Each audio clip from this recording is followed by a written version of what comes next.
দেশের 25তম প্রধান বিচারপতি সৈয়দ রেফাত আহমেদ ও দুই উপদেষ্টা সুপ্রদীপ চাকমা এবং ডক্টর বিধান রঞ্জন রায়ের শপথ বঙ্গভবনে প্রধান উপদেষ্টা সহ বিশিষ্টজনেরা।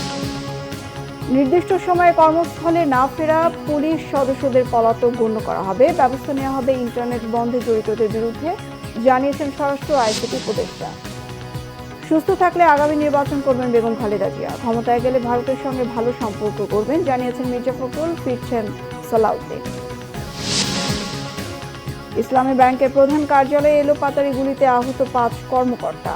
চলমান পরিস্থিতিতে এক হিসাব থেকে 2 লাখের বেশি টাকা তুলতে না দেওয়ার সিদ্ধান্ত বাংলাদেশ ব্যাংকের। সংবাদ শিরোনাম দেখছিলেন, এবার বিস্তারিত। কর্মস্থলে যোগদানের জন্য পুলিশ সদস্যদের সময় বেঁধে দেওয়া হবে বলে জানিয়েছেন স্বরাষ্ট্র উপদেষ্টা অবসরপ্রাপ্ত brigadier general M Sakhawat Hossain. তিনি জানান, এ সময়ের মধ্যে কাজে যোগ না দিলে তাকে পলাতক হিসেবে বিবেচনা করা হবে। রাজনৈতিক প্রভাবমুক্ত হয়ে পেশাদারিত্বের কাজ করতে পুলিশ বাহিনীকে নির্দেশনা দেন স্বরাষ্ট্র উপদেষ্টা। আরও জানাচ্ছেন জিয়া খান। রবিবার সকালে আহত পুলিশ সদস্যদের দেখতে রাজারবাগ কেন্দ্রীয় পুলিশ হাসপাতালে আসেন স্বরাষ্ট্র উপদেষ্টা এম সাখাওয়াত হোসেন। সাংবাদিকদের তিনি বলেন, পুলিশকে সম্পূর্ণ রাজনৈতিক প্রভাবমুক্ত করা হবে, গুলি চালাতে বাধ্য করা হুকুমদাতাদের গ্রেফতার করা হবে। পুলিশকে এই অস্ত্র দেওয়া ঠিক হয়নি, যারাই দিয়েছে এই কারণে দিয়েছে, এবং এটা যাতে ভবিষ্যতে না হয় আমি অত্যন্ত পরিষ্কার ভাষায় বলছি। রাজনীতিবিদরা আমাকে পছন্দ করুন না করুন, আই কুডন্ট কেয়ার লেস। এখন রাজনীতি করা এদেশে অনেক ডিফিকাল্ট হবে। পুলিশকে আপনি আর পুলিশ লাঠিয়াল বাহিনীর মতো পরিচালিত করতে পারবেন না। I will insist police will be under police commission. পুলিশকে ব্যবহার করেছে কি, তাদেরকে ধরেন। অ্যান্ড আমি চেষ্টা করব যে হুকুমদাতা যারা ছিল, they should be punished and severely punished. আমাদের দেশে, না পারলে বিদেশে। বর্তমান পরিস্থিতি স্বাভাবিক হতে আরও কিছুদিন সময় লাগবে জানিয়ে তিনি বলেন, পুলিশকে কর্মস্থলে যোগ দিতে সময় বেঁধে দেওয়া হবে। আমরা একটা তারিখ দিয়ে দেব, এই তারিখের মধ্যে যদি না আসেন, একটু শোনেন, এই তারিখের ভিতরে যদি যে পুলিশ সদস্যরা যদি না আসেন, আমরা ধরে নেব দে আর ডেজার্টার। এবং আমার কাছে অনেক মেকানিজম আছে তাৎক্ষণিকভাবে এই যে ঘাটতিটা এটা পূরণ করার অনেক মেকানিজম আছে। গণমাধ্যমকে বস্তুনিষ্ঠ সংবাদ পরিবেশনের আহ্বান জানান স্বরাষ্ট্র উপদেষ্টা। চাটুকারি মিডিয়া হবে, বন্ধ করে দেবো। অতীতে যা ছিল ঠিক আছে, ওটাকে আমরা কাউকে কোনোটা বন্ধ করতে অ্যাটলিস্ট আমি রেকমেন্ড করবো না। আমি তথ্য আমার কাছে নাই, বাট আই উইল ইনসিস্ট। আপনারা আমাকে জানেন যে আমি খুব একরক্ষা মানুষ। চাটুকারি করবেন, ক্লোজ দ্যাট মিডিয়া। সেটা আপনারা আন্তর্জাতিক হাউকাউ করেন, চিল্লাচিল্লি করেন, যা করেন, আই উইল ডু দ্যাট। আমি আপনাদেরকে প্রমিস করতেছি।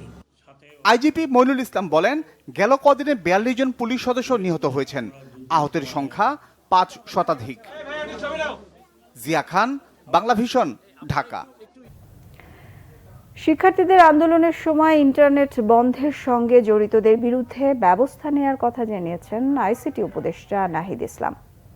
এদিকে যুব ও ক্রীড়া উপদেষ্টা আসিফ মাহমুদ সজীব ভুইয়া জানিয়েছেন, রাষ্ট্র সংস্কারের জন্য যতদিন প্রয়োজন ততদিন দায়িত্বে থাকবে অন্তর্বর্তীকালীন সরকার। সচিবালয়ে প্রথম অফিস করতে এসে তারা এসব কথা বলেন। আইসিটি উপদেষ্টা নাহিদ ইসলাম বলেন, ইন্টারনেট সেবা একটি মানবাধিকারের বিষয়, তাই ইন্টারনেট কমানো বা বন্ধ করে দেওয়া মানবাধিকার লঙ্ঘন। এ ধরনের কাজ যেন আর না হয় সেদিকে নজর থাকবে। কথায় কথায় ইন্টারনেট বন্ধ করে দেওয়ার বিষয়টি আর হবে না বলে আশ্বস্ত করেন। যুব ক্রীড়া উপদেষ্টা আসিফ মাহমুদ বলেন, পুরো দেশকে ঢেলে সাজাতে চান, ব্যক্তির জায়গা থেকে নয়, সিস্টেমকে ঢেলে সাজানো দরকার, যেন যেই আসুক অনিয়ম দুর্নীতি আর কখনো ফিরে আসতে না পারে। শেখ হাসিনা জাতীয় যুব ইনস্টিটিউটের নাম পরিবর্তনের কথাও জানান তিনি। মৎস্য প্রাণী সম্পদ উপদেষ্টা ফরিদা আক্তার বলেন, চাঁদাবাজির কারণেই পণ্যের দাম বেড়ে যায়, অনিয়মের কোনো সুযোগ রাখা উচিত হবে না। সমস্যাগুলো চিহ্নিত করার কথা বলেন তিনি। অন্যদিকে স্থানীয় সরকার উপদেষ্টা এফ হাসান আরিফ বলেন, নানা ভুলের কারণে মানুষের হয়রানি হচ্ছে, ভুলগুলো যতটা মিনিমাইজ করা যায় তা করা হবে। পুরো সরকারটাই একটা চ্যালেঞ্জ, দেশের চলমান অবস্থায় চ্যালেঞ্জের বলে মন্তব্য তার। ইন্টারনেট ব্যবহারটা কিন্তু মানে এটা একটা ডিজিটাল রাইটসে পরিণত হয়েছে, এটা একটা মানবাধিকারের বিষয়। তো ইন্টারনেট বন্ধ বলেন বা সেটাকে সীমিত পর্যায়ে নিয়ে আসা, এই মানবাধিকার বিষয়টাকে মাথায় রেখেই করতে হবে, যাতে কারো মানবাধিকার লঙ্ঘিত না হয় এবং তথ্যের অবাধ প্রবাহ থাকে, যাতে সাংবাদিক সহ শুরু করে সবাই সেই সত্যটি জানতে পারে। তবে আমি আজকে চেষ্টা করব প্রথম দিনই যে গত আন্দোলনে যে ডিজিটাল ক্র্যাকডাউন আমরা বলেছি ইন্টারনেট বন্ধ করে, তার তদন্তের জন্য আজকে আমি ব্যবস্থা নেব যে কেন এই ঘটনাটি ঘটেছিল এবং কারা সেটার সাথে জড়িত ছিল। যুব ক্রীড়া মন্ত্রণালয়ের অধীনে শেখ হাসিনা জাতীয় যুব উন্নয়ন ইনস্টিটিউট আছে। আমরা এটার নাম পরিবর্তন করতে চাই, যেহেতু বাংলাদেশে একটা ম্যাসাকারের সাথে শেখ হাসিনার নাম জড়িত আছে এবং হাজার সহস্র ছাত্র জনতা মারা গিয়েছে। আমরা মনে করি তিনি এর সাথে সরাসরি যুক্ত এবং সেই জায়গা থেকে এটা শুধু আমাদের মন্ত্রণালয়ে না, প্রত্যেকটি স্থানে এটা করা হবে। তো শেখ হাসিনা জাতীয় যুব উন্নয়ন ইনস্টিটিউটের নামটা আমরা পরিবর্তন করে বাংলাদেশ জাতীয় যুব উন্নয়ন ইনস্টিটিউট করছি এবং এই বিষয়ে প্রসেস চলমান থাকবে এবং দ্রুতই এটা কমপ্লিট হবে। দেশের 25তম প্রধান বিচারপতি হিসেবে শপথ নিয়েছেন সৈয়দ রেফাত আহমেদ। এছাড়াও শপথ নেন অন্তর্বর্তীকালীন সরকারের 2 উপদেষ্টা। দুপুরে বঙ্গভবনে রাষ্ট্রপতি মোহাম্মদ শাহাবুদ্দিন তাদের শপথ পড়িয়েছেন। অন্তর্বর্তীকালীন সরকারের প্রধান উপদেষ্টা ডক্টর মোহাম্মদ ইউনূস উপস্থিত ছিলেন শপথ অনুষ্ঠানে। আরো জানাচ্ছেন সৈয়দ আব্দুল মুহিত। গণ অভ্যুত্থানে শহীদদের প্রতি শ্রদ্ধা জানিয়ে 1 মিনিট নীরবতার পালনের মাধ্যমে শুরু হয় বঙ্গভবনে প্রধান বিচারপতি ও অন্তর্বর্তীকালীন সরকারের 2 উপদেষ্টার শপথ অনুষ্ঠান। উপস্থিত ছিলেন অন্তর্বর্তীকালীন সরকারের প্রধান উপদেষ্টা ডক্টর মোহাম্মদ ইউনূস সহ উপদেষ্টারা। বাংলাদেশের প্রধান বিচারপতি নিযুক্ত হইয়া সশ্রদ্ধ চিত্তে শপথ করিতেছি যে শুরুতে নতুন প্রধান বিচারপতি সৈয়দ রেফাত আহমেদ শপথ নেন। রাষ্ট্রপতি মোহাম্মদ শাহাবুদ্দিন তাকে শপথ পাঠ করেন। এর মধ্য দিয়ে তিনি দেশের 25তম প্রধান বিচারপতির দায়িত্ব নিলেন। দেশ বরেণ্য আইনজীবী প্রয়াত ব্যারিস্টার সৈয়দ ইশতিয়াক আহমেদ ও জাতীয় অধ্যাপক সুফিয়া আহমেদের সন্তান বর্তমান প্রধান বিচারপতি। আমি সুপ্রদীপ চাকমা সশ্রদ্ধ চিত্তে শপথ করিতেছি যে শপথ নেন অন্তর্বর্তীকালীন সরকারের আরো 2 উপদেষ্টা সুপ্রদীপ চাকমা ও বিধান রঞ্জন রায়। তাদের শপথ পড়ান রাষ্ট্রপতি মোহাম্মদ শাহাবুদ্দিন, সাবেক রাষ্ট্রদূত সুপ্রদীপ চাকমা এবং জাতীয় মানসিক স্বাস্থ্য ইনস্টিটিউটের সাবেক পরিচালক অধ্যাপক ডক্টর বিধান রঞ্জন রায়। এর আগে গত 8 আগস্ট অন্তর্বর্তীকালীন সরকারের প্রধান উপদেষ্টা ডক্টর মোহাম্মদ ইউনূস এবং 13 উপদেষ্টা শপথ নেন। এদিকে আরেক উপদেষ্টা ফারুকী আজম যুক্তরাষ্ট্রে থাকায় এখনো শপথ নেননি। সৈয়দ আব্দুল মুহিত, বাংলা ভিশন, ঢাকা। শারীরিকভাবে সুস্থ থাকলে আগামী জাতীয় নির্বাচনে অংশ নেবেন বিএনপি চেয়ারপারসন বেগম খালেদা জিয়া। নির্বাচনের মাধ্যমে ক্ষমতায় যেতে পারলে ভারতের সঙ্গে ভালো সম্পর্ক গড়ে তুলবেন। ভারতীয় সংবাদ মাধ্যম এনডিটিভিকে দেয়া এক সাক্ষাৎকারে এমনটি বলেছেন বিএনপির মহাসচিব মির্জা ফখরুল ইসলাম আলমগীর। মির্জা ফখরুলের বিশ্বাস, সেনাবাহিনী রাজনৈতিক প্রক্রিয়ায় কোনো হস্তক্ষেপ করবে না এবং সম্প্রতি শেখ হাসিনার পতনের যে আন্দোলন হয়েছে সেটির সঙ্গে উগ্রবাদী কোনো সংগঠনের সংশ্লিষ্টতাও নেই। শেখ হাসিনা পদত্যাগ করেননি, সজীব ওয়াজেদ জয়ের এমন দাবির সত্যতা নিয়ে প্রশ্নে বিএনপি মহাসচিব বলেন, রাষ্ট্রপতি নিজে বলেছেন শেখ হাসিনা পদত্যাগ করেছেন। এটি কোনো জবরদস্তি ছিল না, বিপ্লব ছিল। বিএনপি নির্বাচনের জন্য প্রস্তুত রয়েছে বলেও জানান মির্জা ফখরুল। তবে শেখ হাসিনার সরকারের সময় দেশের নির্বাচনী কাঠামো কার্যত ভেঙে পড়ায় সুষ্ঠু নির্বাচনের পরিবেশ তৈরি করতে সময় লাগবে বলেও সাক্ষাৎকারে তুলে ধরেন বিএনপি মহাসচিব। Khaleda Zia, she is very sick. BNP chairperson খুবই অসুস্থ, হাসপাতালে আছেন। তিনি মাল্টিডিসিপ্লিনারি রোগে ভুগছেন। চিকিৎসকরা জানিয়েছেন এখন বিদেশ যাওয়ার মতো শারীরিক অবস্থা তার নেই। তাকে দেশের বাইরে নিয়ে যাওয়ার জন্য আমাদের আরো কিছু সময় অপেক্ষা করতে হবে। তিনি যদি শারীরিকভাবে ঠিক থাকেন তাহলে অবশ্যই নির্বাচনে অংশ নেবেন।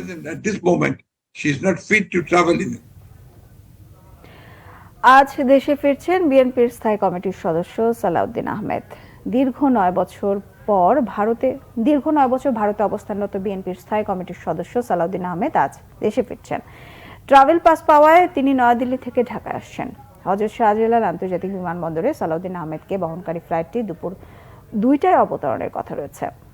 2015 সালের 10 মার্চ রাজধানীর উত্তরা থেকে সালাউদ্দিন আহমেদ নিখোঁজ হন। 62 দিন পর 11 মে ভারতের মেঘালয়ের শিলংয়ে তাকে উদ্ধার করে স্থানীয় পুলিশ।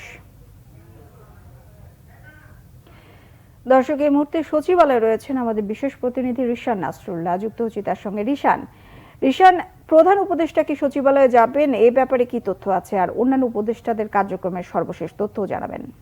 সচিবালয়ে যেটি প্রধান উপদেষ্টা আসবেন কিনা আমরা আসলে কিছুক্ষণ আগে আমরা শুনেছি যে প্রধান উপদেষ্টা তো 3টার দিকে সচিবালয়ে আসতে পারেন। তার যে বিভিন্ন দপ্তর রয়েছে, জানেন যে অন্তর্বর্তীকালীন সরকারের প্রধান উপদেষ্টা ডক্টর মোহাম্মদ ইউনূস, তার অধীনে প্রায় 27টি মন্ত্রণালয় রয়েছে এবং তিনি তার সেই মন্ত্রণালয়গুলো বেশিরভাগই যেহেতু সচিবালয়ের মধ্যে, হয়তো তিনি সেখানে আসতে পারেন। এরকম একটি তথ্য আমাদেরকে দেওয়া হয়েছে যে 3টার দিকে হয়তো প্রধান উপদেষ্টা সচিবালয়ে আসবেন। আর এর বাইরে যে বিষয়গুলো, যে আজকে যেহেতু আজকেই ছুটি শেষে অফিসের প্রথম দিন, অন্তর্বর্তীকালীন সরকারের বলা যায় প্রথম দিন, যদিও গতকালকে 2জন উপদেষ্টা সচিবালয় অফিস করেছেন, কিন্তু আজকেই আনুষ্ঠানিকভাবে আসলে প্রথম অফিস এবং সকাল থেকে কিন্তু সব উপদেষ্টারাই সচিবালয়ে এসেছিলেন এবং তারা নিজেদের যে কর্মচারী রয়েছে তাদের সাথে তারা কথা বলেছেন এবং জানতে পরিবেশ পরিস্থিতি সেগুলো বোঝার চেষ্টা করেছেন, কার্যক্রমগুলো বোঝার চেষ্টা করেছেন এবং পরে কিন্তু বেশ কয়েকজন উপদেষ্টা গণমাধ্যমের সাথে কথা বলেছেন, তারা কিভাবে কাজ করতে চান, তাদের এই নীতিমালাটা কি হবে, কিভাবে সংস্কারগুলো করবেন, সেসব বিষয় নিয়ে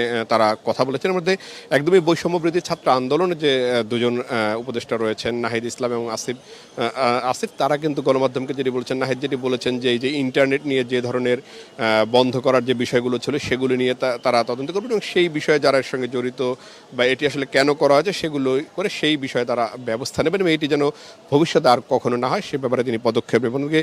যুব ক্রীড়া উপদেষ্টা আসিফ তিনি জানিয়েছেন যে যুব যেগুলো কর্মসংস্থানের যে জায়গাগুলো রয়েছে সেগুলো, যে শেখ হাসিনা যুব কর্মসংস্থানের যে বিষয়গুলো রয়েছে সেখানে নাম পরিবর্তন করা হবে, কার্যক্রমে কিছু পরিবর্তন করা হবে এবং ক্রিকেট এবং ফুটবলের উন্নয়নে বিসিবি এবং বাফুফে যে সংস্থাগুলো রয়েছে সেগুলোকে তারা ঢেলে সাজাবেন। আর হাসান আরিফ আমাদের জানিয়েছে স্থানীয় সরকার কাঠামোতে বেশ কিছু কাজ করতে হবে, সেগুলো তিনি দেখবেন এবং তারপরে তিনি এগুলো নিয়ে আসলে বিস্তারিত বলবেন। তবে তিনি বলছেন যে যেহেতু একটা রাষ্ট্র গঠনে স্থানীয় সরকার কাঠামোর ভূমিকা অনেক বেশি, সেই বিষয়গুলো নিয়ে তিনি কাজ করবেন এবং যেহেতু একটা অস্বস্তিকর পরিস্থিতি সেটি।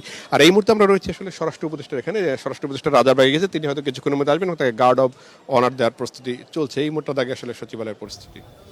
জি রিশান, ধন্যবাদ আপনাকে।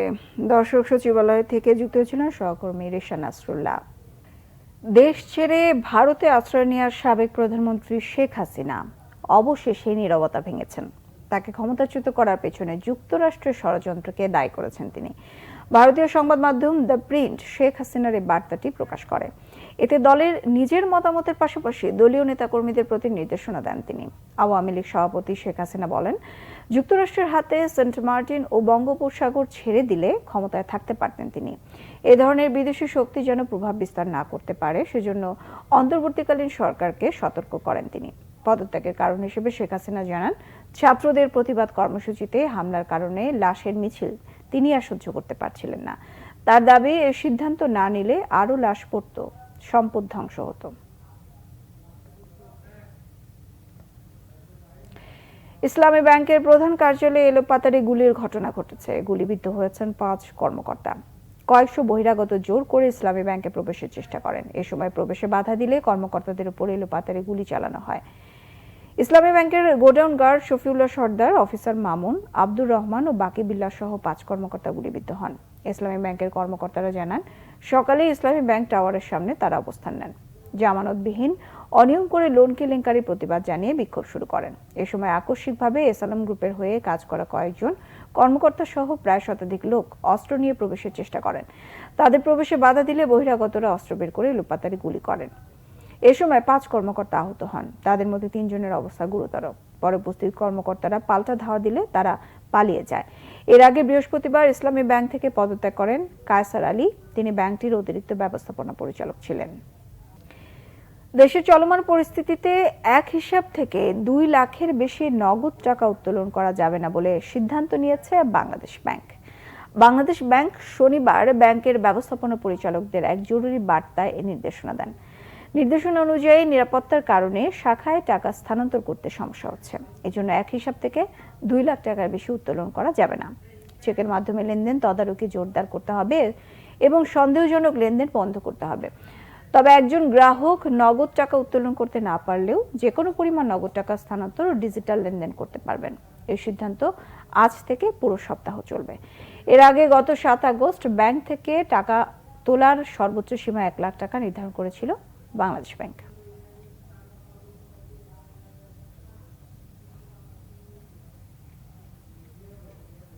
লুটপাট ও চাঁদাবাজিতে বিএনপির কেউ জড়িত থাকলে তাকেও ছাড় দেওয়া হবে না, জানিয়েছেন দলটির স্থায়ী কমিটির সদস্য গয়েশ্বর চন্দ্র রায়।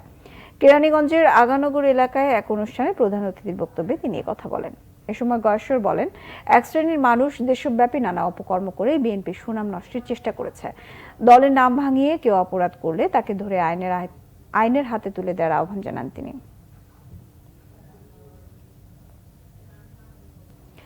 সংবাদ শেষ করব শিরোনামগুলো আরেকবার জানিয়ে।